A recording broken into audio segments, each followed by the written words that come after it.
పూర్వం మహిషాసురుడనే ఒక రాక్షసుడు ఉండేవాడు. అతడు చాలా శక్తివంతమైన రాక్షసుడు.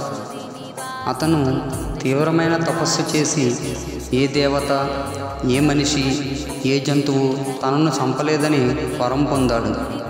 అతను స్వర్గానికి వెళ్ళి దేవతలను తరిమేసి ఇంద్రుడి సింహాసనాన్ని ఆక్రమించాడు.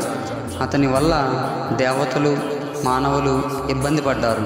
మహిషాసురుణ్ణి అణిచివేయడానికి దేవతలందరూ తమ శక్తులను, ఆయుధాలను కలిపారు. వారి శక్తుల కలయికతో అందమైన, శక్తివంతమైన దుర్గాదేవి అవతరించింది. ఈమె మహిషాసురుణ్ణి వధించడానికి 9 అవతారాలుగా అవతరించారు. తనుజని రోషిని దితి సుతరోషిని దుర్మధశోషిని సింధు సుతే జయ జయ హే మహిషాసురమర్దిని రమ్యకపర్దిని శైలసుతే.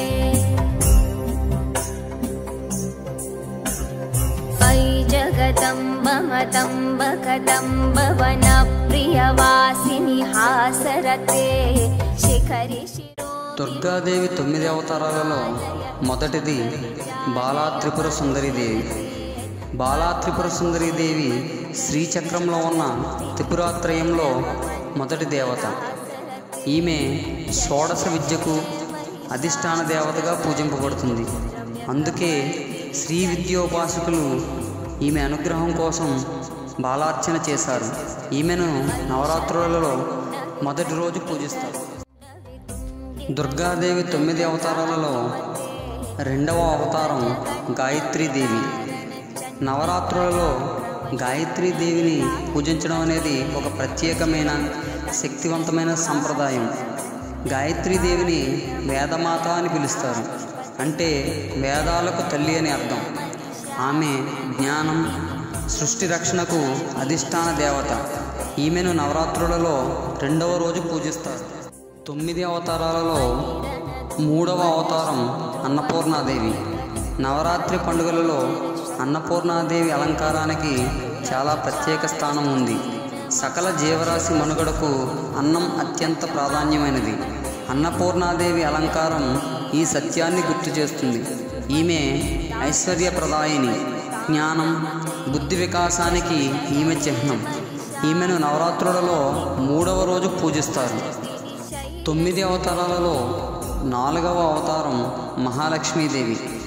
నవరాత్రి ఉత్సవాలలో మహాలక్ష్మీదేవి పూజకు ప్రత్యేక స్థానం ఉంది. ఈమె సంపద, ఐశ్వర్యం, శ్రేయస్సు, అదృష్టానికి అధిష్టాన దేవత. మహాలక్ష్మీదేవి అష్టలక్ష్ముల సమిష్టి రూపం. ఈమెను నవరాత్రులలో 4వ రోజు పూజిస్తారు. 9 అవతారాలలో 5వ అవతారం లలితా త్రిపుర సుందరి. నవరాత్రులలో లలితా త్రిపుర సుందరీదేవి పూజకు ఎంతో ప్రాముఖ్యత ఉంది. ఈ తల్లిని ప్రధానంగా 5వ రోజున పూజిస్తారు. లలితా త్రిపుర సుందరీదేవి శ్రీచక్ర అధిష్టాన దేవత. శ్రీ విద్య ఉపాసనలలో ఈమెకు అత్యున్నత స్థానం ఉంది. ఈమెను నవరాత్రులలో 5వ రోజు పూజిస్తారు.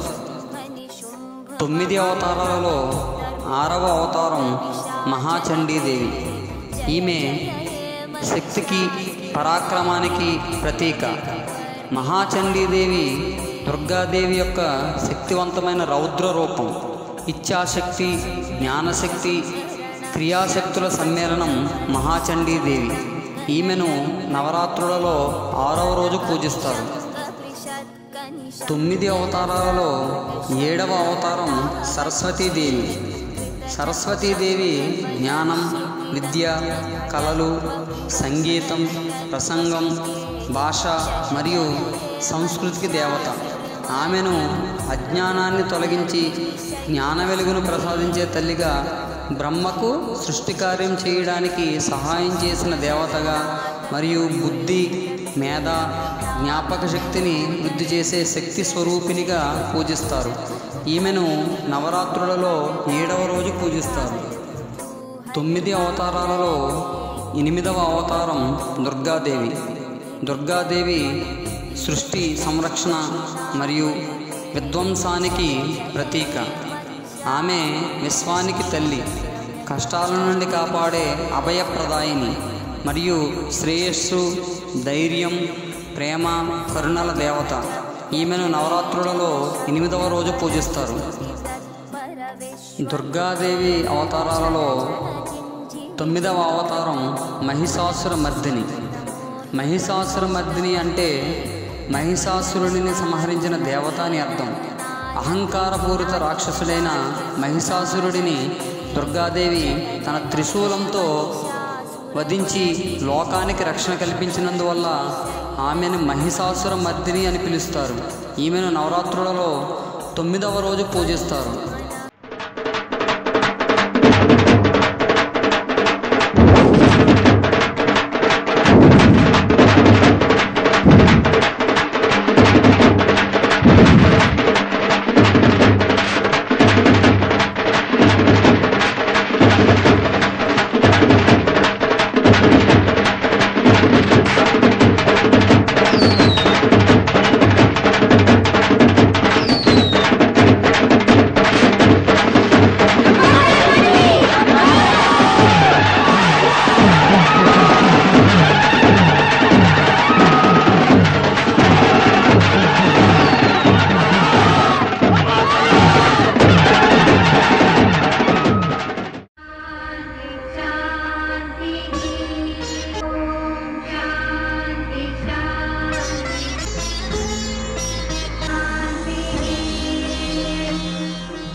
నవరాత్రి ఉత్సవాలలో అలంకారాలలో చివరి రూపం శ్రీ రాజరాజేశ్వరి దేవి.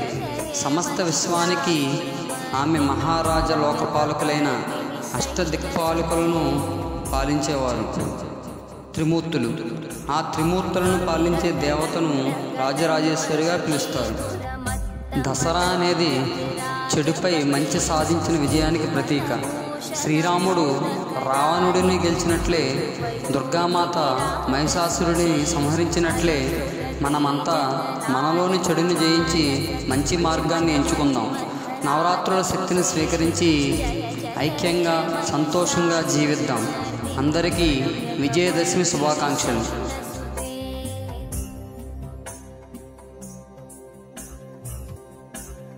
सुरवरवर्षिणि दूर्धरधर्षिणि दूर्मुखमर्षिणि हर्षरते